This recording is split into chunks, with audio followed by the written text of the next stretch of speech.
Om Namah Shivaya.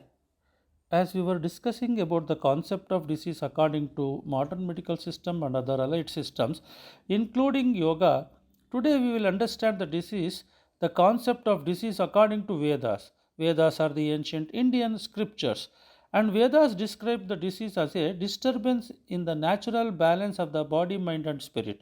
And this depends on various factors like imbalance of the three doshas, Vata, Pitta, and Kapha, and external factors like exposure to environmental toxins and infections.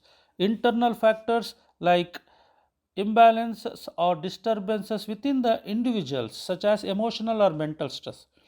And Vedas categorize the diseases into three main types: Adhyatmika, Adibhautika, and Adidaivika. These are all called as Tapatrayas. Adhyatmika Tapa means diseases caused by internal factors such as emotional and mental stress. Adibhautika means disease caused by external factors such as environmental toxins and infections. Adidaivika means disease caused by divine or supernatural forces. And Vedas emphasizes the importance of holistic approach, natural remedies, and spiritual practices to overcome these diseases. ವೇದಗಳ ಪ್ರಕಾರ ರೋಗವು ದೇಹ, ಮನಸ್ಸು ಮತ್ತು ಆತ್ಮದ ನೈಸರ್ಗಿಕ ಸಮತೋಲನದ ಅಡಚಣೆ ಎಂದು ವಿವರಿಸುತ್ತದೆ.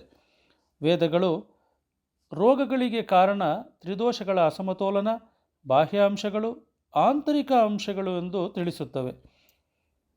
ಬಾಹ್ಯ ಅಂಶಗಳು ಎಂದರೆ ಪರಿಸರ ವಿಷಗಳು, ಸೋಂಕುಗಳು. ಆಂತರಿಕ ಅಂಶಗಳೆಂದರೆ ಭಾವನಾತ್ಮಕ ಮತ್ತು ಮಾನಸಿಕ ಒತ್ತಡಗಳು. ವೇದಗಳು ರೋಗಗಳನ್ನು ಮೂರು ರೀತಿಯಲ್ಲಿ ವಿವರಿಸುತ್ತವೆ, ಅಂದರೆ ಮೂರು ವಿಧಗಳನ್ನಾಗಿ ವಿಂಗಡಿಸುತ್ತವೆ: ಆಧ್ಯಾತ್ಮಿಕ, ಆದಿಭೌತಿಕ, ಆದಿದೈವಿಕ. ಆಧ್ಯಾತ್ಮಿಕ ಎಂದರೆ ಭಾವನಾತ್ಮಕ ಅಥವಾ ಮಾನಸಿಕ ಒತ್ತಡದಂತಹ ಆಂತರಿಕ ಅಂಶಗಳು.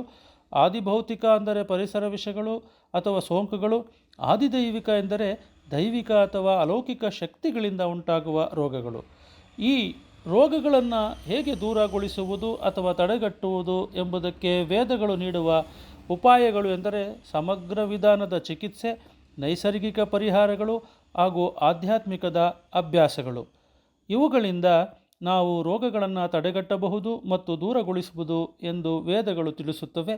ವೇದಗಳನ್ನು ಜಗತ್ತಿಗೆ ಪರಿಚಯಿಸಿದ ಮಹಾನ್ ಋಷಿಗಳಿಗೆ ಧನ್ಯವಾದಗಳು ಮತ್ತು ಕೃತಜ್ಞತೆಗಳು. ಓಂ ನಮಃ ಶಿವಾಯ.